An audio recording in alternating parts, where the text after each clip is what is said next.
Aujourd'hui, le sommeil des enfants en 5 points. En 1, quels sont les bienfaits d'un bon sommeil? Alors c'est comme chez les adultes, il y a plein de bienfaits à avoir un bon sommeil. Renforcer les apprentissages, mieux gérer ses émotions, rester alerte pendant la journée, se concentrer davantage et plus longtemps d'ailleurs, renforcer son système immunitaire. En 2, quels sont les facteurs favorisant un bon sommeil?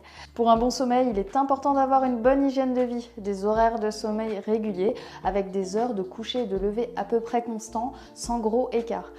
Une routine rassurante, avec par exemple un rituel d'une vingtaine de minutes si possible, un bain, un petit massage, une histoire du soir. Il ne faut pas hésiter à montrer sur une montre quand il sera l'heure de s'endormir. Une atmosphère et un cadre propice au sommeil, c'est important que cette routine se fasse de façon positive, dans la détente. Pour les plus petits, on peut proposer un doudou ou un t-shirt avec notre odeur.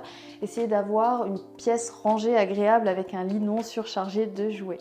Une alimentation contrôlée. Le soir, on évite clairement les aliments excitants, on évite clairement la caféine, tout ce qui est chocolat, thé, certaines boissons énergétisantes, c'est pas terrible.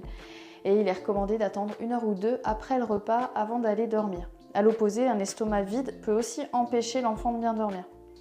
Des activités physiques en journée. Si votre enfant a besoin de dépenser son énergie, il est préférable de réserver ces activités plus stimulantes la journée et faire des activités plus calmes le soir. 3. Quelles sont les choses à éviter? Les écrans, ordinateurs, tablettes, smartphones, tout ça c'est à éviter juste avant de dormir. D'ailleurs, dans l'idéal, ces objets ne devraient pas être dans les chambres, mais plutôt dans des pièces où on joue. Les devoirs, s'il y a des devoirs, il est préférable de les faire en début de soirée pour profiter d'un temps d'activité plus calme avant la nuit. Le cerveau a en effet besoin d'un temps d'adaptation entre une activité intense et le sommeil. Les siestes trop tardives l'après-midi, elles risquent d'empêcher de s'endormir à l'heure habituelle le soir.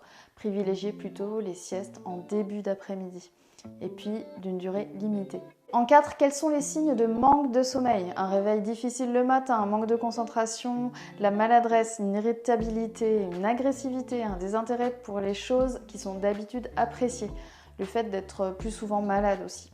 En 5, quand consulter? On consulte un médecin si votre enfant vous inquiète. Plus schématiquement, s'il présente des ronflements persistants et sonores ou des pauses ou des problèmes de respiration durant son sommeil, s'il a un reflux, s'il semble douloureux, s'il a un tempérament irritable, agressif, apathique, inattentif ou somnolent durant la journée, s'il doit faire des siestes au-delà de 6 ans, s'il manifeste une anxiété excessive lorsqu'il est séparé de vous, s'il fait du somnambulisme, des terreurs nocturnes ou des cauchemars de façon très régulière.